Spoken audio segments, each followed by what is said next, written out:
الحمدللہ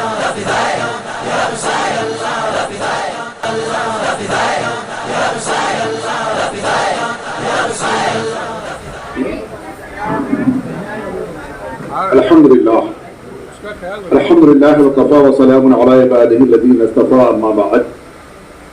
اعوذ باللہ من الشیطان الرجیم بسم اللہ الرحمن الرحیم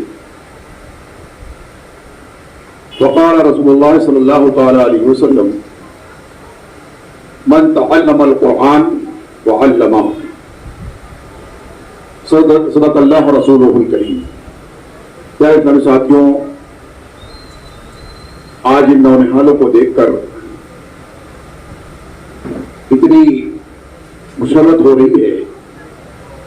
کہ تعداد میں تو کم ہیں اور ان کو وقت بھی ابھی بہت کم ہی ملا، مگر اتنے کم وقت میں اتنی زبردست تیاری کر لینا بہت بڑا کام ہے۔ یہ واقعی کوئی معمولی کام نہیں ہے، بلکہ یہ اس کی مثال دی جا سکتی ہے۔ یہ بچوں کی تیاریاں ایک تمثیلی مقام رکھتی ہیں۔ ہم دوسرے مکاتب کے حوصلے کے بچوں کی حوصلہ افزائی کے لیے اس کی مثال دے سکتے ہیں۔ جیسا کہ آپ لوگوں نے شاید سنا ہوگا، یا میں سمجھتا ہوں قریب قریب سارے لوگ جتنے حاضرین ہیں یہاں کے مقامی لوگ ہی ہیں، اہلیان محلہ ہی نظر آ رہے ہیں، تو یہ اچھی طرح جانتے ہوں گے کہ ابھی اس مدرسے اہل السنہ کے قیام کو 1 برس بھی نہیں گزرا، اس کو ابھی 7 مہینے ہوئے ہیں غالباً۔ یہ الگ بات ہے کہ یہ جو کمیٹی ہے، اس کے جو منتظمین ہیں، جو اراکین بزم برکات طیبہ، ان کی جو کمیٹی ہے، یہ تقریباً میرے خیال سے 6 برس یا 7 برس ہو گئے تھے، کیونکہ یہ ساری منصوبہ بندیاں جو ہیں، میں بلکہ یوں کہنے سے ذرا بھی جھجک نہیں محسوس کرتا کہ یہ بہار جو بھی آئی ہوئی ہے یہ سب گلشن طیبہ کی لگائی ہوئی ہے، اور اس لیے مجھے کچھ جو ہے تو زیادہ ہی خوشی ہو رہی ہے۔ تو باہر قابل مبارکباد ہیں وہ اراکین بزم برکات طیبہ، جنہوں نے جو ہے تو اس مکتب کا قیام کیا۔ آپ لوگوں نے شاید دیکھا ہوگا، اکثر آتے رہتے ہیں مسجد گلشن طیبہ میں، ہم نے ایک بینر لگا کے رکھا ہے۔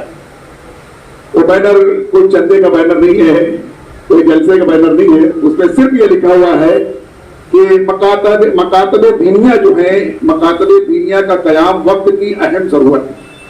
اس میں صرف اتنا ہی لکھا ہوا ہے۔ تو یہ اہمیت ہم اس وقت سمجھ سکتے ہیں، کاش کہ یہ بڑی تعداد میں یہاں پر لوگ موجود ہوتے اور ان بچوں کے یہ توتلی زبان اور ان کی ہلکی زبان اور ان کی کم عمر، کم فہمی، یہ سب کو مشاہدہ کرتے ہوئے پھر ان کے جو ہے تو اس تعلیمی مظاہرے کو کا نظارہ کرتے تو شاید ان کے بھی حوصلے بلند ہوتے کہ واقعی تعریف کے لائق ہیں۔ تو عرض میں یہ کر رہا تھا کہ ان بچوں کی جو تعریف تو واقعی تعریف کے قابل یہ ہے، مگر ان سے کہیں زیادہ وہ منتظمین تعریف کے لائق ہیں جنہوں نے غور فکر کر کے اس مطلب کا قیام کیا، اور وہ واقعی لائق مبارکباد ہیں۔ کیونکہ دیکھیے ہوتا یوں ہے کہ یوں تو ڈاکٹر بھی واقعی بہت ضروری ہیں، انجینئر بھی بہت ضروری ہے، پروفیسر بھی بہت ضروری ہے، حالات زمانہ کو قابو میں رکھنے کے لیے، کنٹرول کرنے کے لیے، جیسا کہ آج بھی زمانہ بغیر بیماری کے بھی کسی بھی چیز کو نیا نام دے کر بیماری کہا جا رہا ہے، تو ایسے وقت میں کم از کم ایسے جو ہے تو زبردست فہم و فراست رکھنے والے ڈاکٹر بھی ہونا چاہیے جو یہ بتا سکے کہ نہیں یہ مرض نہیں ہے، یہ ایک ہوا ہے جو اڑائی گئی ہے۔ تو کم از کم ایسے ڈاکٹروں کی بھی ضرورت ہے، جیسا کہ ابھی جو تو مجھ سے پیشرو ہمارے محسن حضرت علامہ وقار احمد جی صاحب نے بتایا نا کہ اگر واقعی وہ ڈاکٹر ہمارا مسلمان ہوگا جیسا کہ ہونا چاہیے تو ضرور انشاءاللہ وہ انجیکشن میں کچھ کم و بیش کر کے ملاوٹ کر کے تو نہیں مار کے پیسہ کمائے گا، تو اگر وہ انجینئر ہمارا مسلمان ہوگا جیسا کہ ہونا چاہیے تو ضرور وہ بلڈنگ کی تعمیر میں جو ہے تو وہ مسجد کے اس کے سیمنٹ کے یہ جو تو جہاں سیمنٹ کے گھوٹائی میں گھوٹالا تو نہیں کرے گا کم از کم انشاءاللہ. تو بہرکیف تو یہ باتیں جو ہیں یہ بھی بہت ضروری ہے. انجینئر، پروفیسر، ڈاکٹرز، بارسٹرز، ایڈوکیٹ، یہ تمام چیزوں کا ہونا بہت ضروری ہے، مگر ان سب سے کہیں زیادہ ضروری ہے کہ وہ مومن کا ہونا. مومن کا ہونا. کوئی انجینئر بھی جو ہو تو وہ بھی مومن ہو. یعنی ہمارا اسلامی بھائی، ہمارا اسلامی بیٹا، اسلام کا فرزند جو ہو،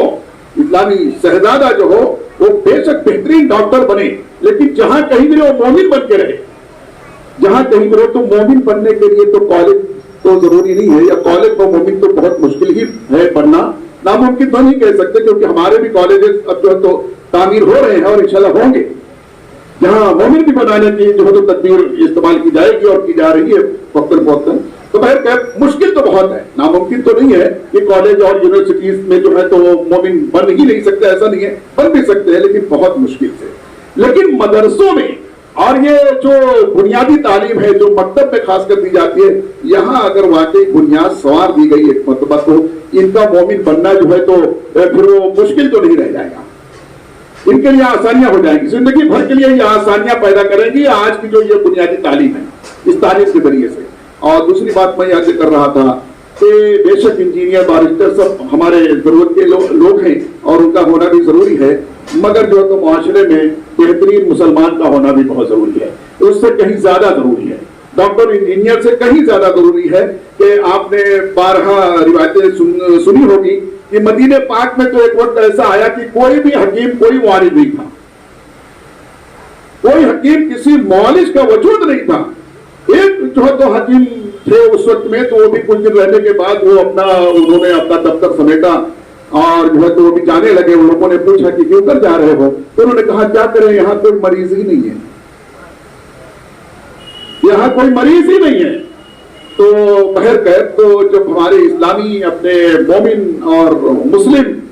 جو ہے تو معالج بھی ہوں گے تو انشاءاللہ وہ شریعت کی روشنی میں ہدایت بھی کریں گے اور اس کی ہمیں ضرورت بھی پڑتی ہے. تو بہرکیف یہ سب قابل تعریف ہیں، جن کی تعریف ہم جتنا کریں تو اتنا ہی بہتر ہے تاکہ لوگ وہ بھی بنیں. لیکن یہ کیا کم ہے کہ جو ہے تو قرآن کی تعلیم حاصل کرنے والوں کے لیے نبی علیہ السلام نے فرما دیا کہ تم میں سب سے بہتر وہ ہے جو قرآن سیکھتے اور سکھاتے. جو میں نے ابھی حدیث پاک پڑھنے کی کوشش کی، آپ نے سماعت پایا.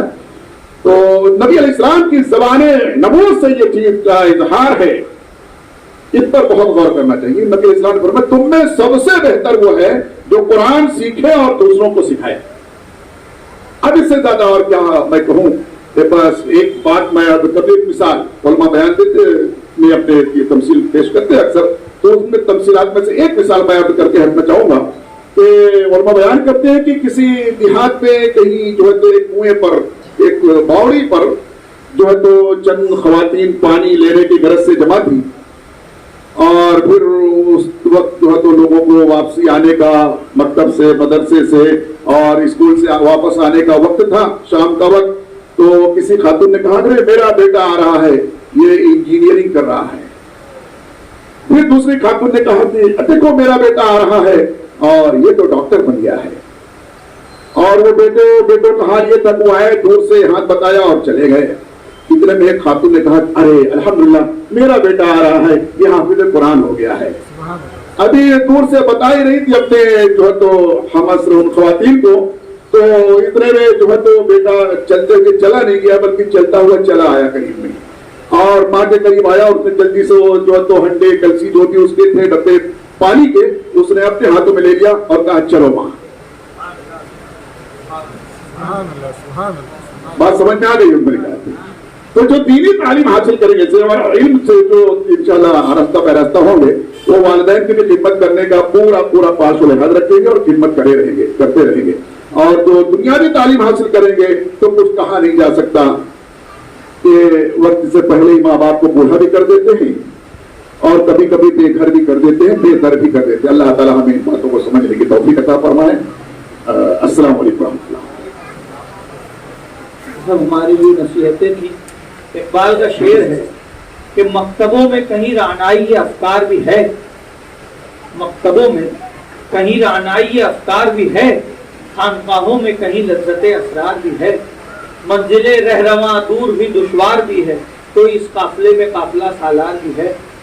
بڑا درد بھرا انداز ہے، اور پہلے ہی مصرے سے آپ کو سمجھ میں آ گیا ہوگا کہ مکتبوں میں کہیں رعنائی افکار بھی ہے، مکتبوں میں کہیں فکر کی چمک ہے۔ پتہ چلا کہ فکر کو چمکایا مکتب میں جاتا ہے، بڑے ہونے کے بعد، عمر گزرنے کے بعد نہیں فکر کو چمکایا، فکر کو چمکانے کے لیے مکتب کی ضرورت ہے، مکتب میں ٹیلنٹ پیدا کرنے کی ضرورت ہے، اسلام سے محبت مکتب میں پیدا کی جائے، اسلامی تعلیمات اور اسلامی احکامات سے محبت مکتب میں پیدا کی جائے،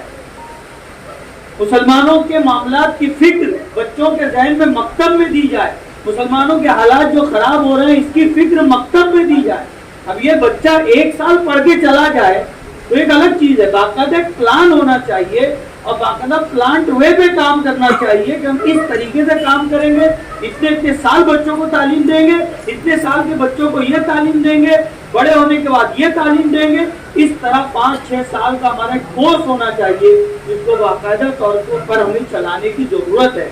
اسکول کا معاملہ جو انہوں نے بتایا، اسکول کا معاملہ یہ ہے کہ ہمارے اسکول تو بن جاتے ہیں لیکن اس کا کوئی مشن نہیں ہوتا۔ جیسے کانوینٹ اسکول، یہ مشنری اسکول ہے، اس کو کہتے ہیں مشنری اسکول۔ عیسائیوں نے اپنے مشن کو اسکولوں کے ذریعے پھیلایا، لیکن ہمارے جو اسکول بنے، اسکول تو بن گئے کہ نہیں مسلمان اسکول بنائیں گے، مسلمان اسلامی تعلیم رہے گی، لیکن باقاعدہ مشن کے طور پر نہیں تھا۔ کچھ کتابیں داخل کر دی، کچھ تھوڑا بہت پڑھا دیا، نہیں پڑھایا، اس پہ کوئی فکر دینے کی کوشش نہیں کی کہ بھائی لڑکی ہے تو الگ اس کا اسکول ہو، باقاعدہ پردے کی پابندی کروائی جائے، پردے کی آیتیں رٹائی جائیں، پردے کے تعلق سے جو آیت ہے وہ رٹائی جائے، اس کے احکامات بتائے جائیں۔ اس طرح مشن پہ ہم نے اسکولوں میں کام نہیں کیا، بلکہ دنیاوی تعلیم تو دی لیکن مشن سے ہٹ گئے۔ ان لوگوں نے بیروت میں اس زمانے جب علامہ نبہانی تھے اس وقت سے اسکولوں کا قیام عمل میں لایا، اور اس وقت سے جو ہے وہ بیروت جیسے شام جیسے ملکوں میں عیسائیوں نے اپنے اسکول بنانا شروع کیے باقاعدہ مشن کے طور پر۔ اس وقت انہوں نے بے پردگی کے خلاف کام شروع کیا، اور آج ہم یہاں دیکھ رہے ہیں کہ ہماری قوم بے پردہ ہوتی جا رہی ہے۔ وجہ کیا ہے؟ مشن کے تحت کام کیا گیا۔ ہم کوئی کام مشن کے تحت نہیں کرتے ہیں، نہ ہمارا کوئی پلان ہوتا ہے، بلکہ آپ غور کریں دیکھیں ایسا ہوتا ہے کہ نہیں۔ اگر آپ پردے کی بات کریں تو یہ کہا جاتا ہے ارے یار یہ مولانا لوگ بہت ہیں، وہ لوگ جو کچھ دیندار کہے بھی جاتے ہیں، اگر ان کے سامنے کہا جائے کہ اس کو پری پلان کیا جائے وہ کہتے ہیں کہ یار اتنی سختی آج کے زمانے میں تھوڑی چلے گی، اتنی سختی آج نہیں ہے، لوگوں کے مزاج آزاد ہو گئے، لیکن آپ 100 سال کا پلان بنائیے، 100 سال پہ کام کیجئے، انشاءاللہ آپ کی عورتیں پردہ کریں گی۔ بہرحال یہ مکتب کا ایک اختتامی باتیں تھی، وقتاً فوقتاً ہم آپ کے سامنے باتیں پیش کریں گے۔ اب میں اس بزم کے نائب صدر محمد رضا صاحب ان سے میں درخواست کروں گا کہ وہ دعا فرمائیں اور بزم کو جو ہے وہ آخر تک وعافية الأبدان وشفائها ونور الأبصار وضيائها وعلى آله وصحبه وبارك وسلم۔ یا اللہ یا رحمان یا رحیم، ہمارے تمام صغیرہ اور کبیرہ گناہوں کو معاف فرما دے۔ اے اللہ ہمارے ظاہری گناہوں کو بھی معاف فرما دے، ہمارے باطنی گناہوں کو بھی معاف فرما دے۔ اے رب کریم، اپنے محبوب صاحب دولت صلی اللہ تعالی علیہ وسلم کے صدقے کے تیل ہمیں تمام گناہوں سے بچنے کی توفیق عطا فرما۔ اے اللہ ہمیں گناہوں سے بچنے کی توفیق عطا فرما۔ اے رب کریم، ہمارے ظاہر اور باطن کو پاک فرما دے۔ اے اللہ ہمارے دل کو پاک فرما دے۔ گناہوں کی کثرت کی وجہ سے ہمارے دل سخت ہو گئے، ہمارے دل سیاہ ہو گئے۔ مولا اپنے محبوب کے صدقے میں ہمارے دلوں کی سختی کو دور فرما دے، ہمارے دلوں کے زنگ کو دور فرما دے، ہمارے دلوں کی تاریکی کو دور فرما دے۔ اے اللہ ہمارے قلوب کو منور و مجلہ فرما دے۔ اے اللہ ہم سے وہ کام دے جس پہ تیرے اور تیرے حبیب کی رضا ہو، اور ان تمام کاموں سے بچا جس پہ تیرے اور تیرے حبیب کی ناراضگی ہو۔ اے اللہ شریعت مطہرہ شریف کے تمام احکامات پر عمل کرنے کی توفیق عطا فرما، تمام منہیات سے بچنے کی توفیق عطا فرما۔ اے اللہ ہم سب کو مدینہ منورہ کی حاضری کا شرف عطا فرما۔ اے اللہ مدینہ منورہ میں ایمان پر ہم سب کو موت عطا فرما، اے اللہ مدینہ منورہ میں ایمان پر ہم سب کو موت عطا فرما، اے اللہ اپنے محبوب صاحب لولا صلی اللہ تعالی علیہ وسلم کے صدقے میں آج کی اس بزم کو منعقد کرنے میں جن لوگوں نے دامے گرنے سپنے حصہ لیا ہے، مولا سب کے حصے کو قبول فرما، پروردگار عالم سب کی جائز تمناؤں کو پوری فرما،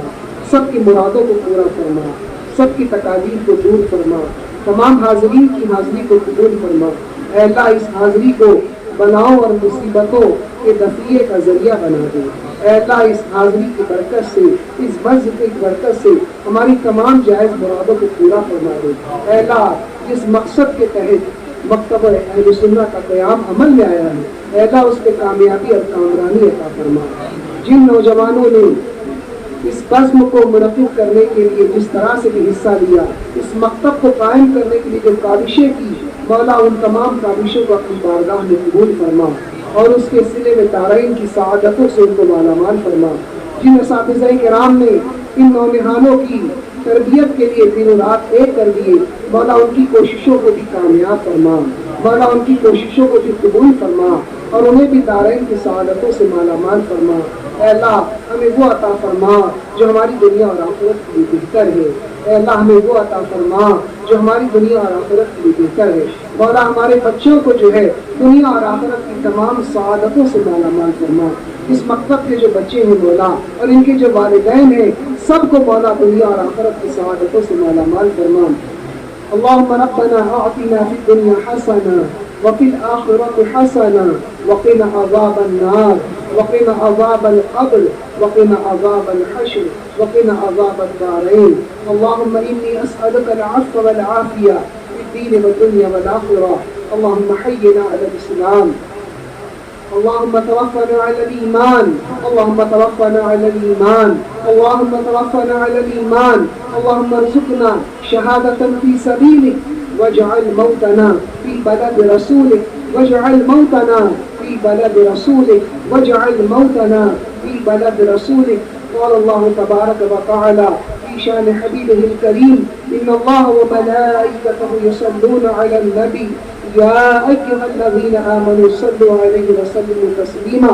اللهم صل على سيدنا ومولانا محمد معدل الجود والكرم منبع العلم والحكم والحكم وعلى آله وأصحابه وبارك وسلم صلاة وسلاما عليك يا حبيبي يا رسول الله، سبحان ربك رب العزة عما يصفون وسلام على المرسلين والحمد لله رب العالمين بحق لا إله۔ آپ معمار ملت چینل کو سبسکرائب کریں، لائک کریں اور اپنے مفید مشوروں سے، کمنٹ سے، مثبت کمنٹ سے ہمیں نوازیں۔ آپ سے گزارش ہے کہ اس چینل کو زیادہ سے زیادہ سبسکرائب کریں تاکہ ہم ہمارے پیغام کو دنیا کے کونے کونے تک پہنچا سکیں۔